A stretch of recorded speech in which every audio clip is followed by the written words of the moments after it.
اب مشق کی طرف آتے ہیں تو مشق میں ہے کہ شاعر کو کن سے وفا کی امید ہے۔ شاعر کو وفا کی ان سے امید ہے جو نہیں جانتے کہ وفا کیا ہے۔ ٹھیک ہے، غالب کہتے ہیں کہ مجھے ان سے وفا کی امید ہے جو نہیں جانتے کہ وفا کیا ہے۔ شاعر نے کسے نادان کہا ہے؟ شاعر نے اپنے دل کے لیے نادان کا لفظ استعمال کیا ہے۔ کون مشتاق ہے اور کون بیزار؟ شاعر کہتا ہے کہ وہ محبوب سے ملنے کا مشتاق ہے جبکہ اس کا محبوب اس سے بیزار ہے۔ درویش کے لب پر کیا صدا تھی؟ درویش کے لب پر صدا تھی کہ دوسروں کے ساتھ بھلا کر تیرے ساتھ بھی بھلا ہوگا۔ غالب نے مقطع میں محبوب کو اپنی قیمت کیا بتائی تھی؟ غالب نے کہا تھا کہ میری کوئی قیمت نہیں ہے، لیکن اگر مفت میں ہاتھ لگ جاؤں تو اس میں کوئی برائی بھی نہیں ہے۔ دل ناداں نہ سمجھ دل، مشتاق شوق رکھنے والا، بیزار اکتایا ہوا، ماجرا معاملہ، مدعا جو ہے معاملہ کہہ لیں، صدا آواز، تو مدعا دل کی بات بھی کہتے ہیں، مدعا کو دل کی بات بھی کہا جاتا ہے، مدعا دل کی بات کہتے ہیں۔ اس غزل کے دوسرے شعر میں مشتاق اور بیزار کے الفاظ استعمال ہوئے ہیں۔ یہ معنوی اعتبار سے ایک دوسرے سے متضاد الفاظ ہیں، یعنی ایک دوسرے کی ضد ہیں، ایک دوسرے کی ضد ہیں۔ ایسے الفاظ متضاد الفاظ کہلاتے ہیں۔ مندرجہ ذیل الفاظ کے متضاد لکھیے تو نادان دانا، نادان کا ہوگا دانا، دن رات، نیکی بدی، موت زندگی، آزاد غلام۔ اس کے بعد ہے اعراب لگانا، تو یہ میں آپ کو پک بھیج دوں گی اعراب کی۔ اس غزل میں جو قافیے آئے ہیں انہیں ترتیب بار اپنی کاپی میں لکھیے۔ تو اسٹوڈنٹس، میں نے بتایا تھا بار بار آپ کو کہ قافیہ کسے کہتے ہیں، ہم آواز الفاظ کو، جس طرح ہوا دعا،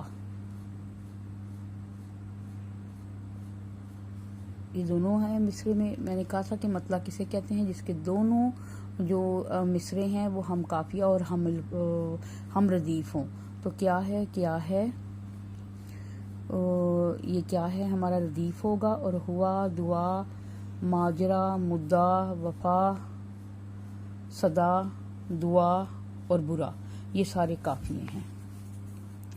اس کے بعد اس غزل میں جو قافیے آئے ہیں سب قافیے میں نے آپ کو بتا دیے۔ آگے کالم ہے درد دوا، مشتاق بیزار، منہ زبان، درویش صدا، جان نثار۔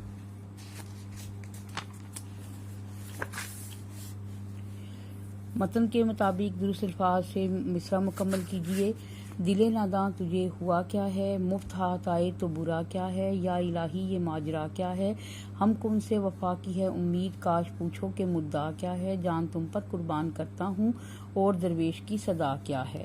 مذکر مؤنث الگ کیجیے گا۔ اسٹوڈنٹ، جن کے نیچے لائنیں لگی ہوئی ہیں وہ مذکر ہیں، جن کے اوپر ہے وہ مؤنث ہے۔ دل مذکر، صدا مؤنث، جان مؤنث، مدعا مذکر، دعا مؤنث اور ماجرا مذکر۔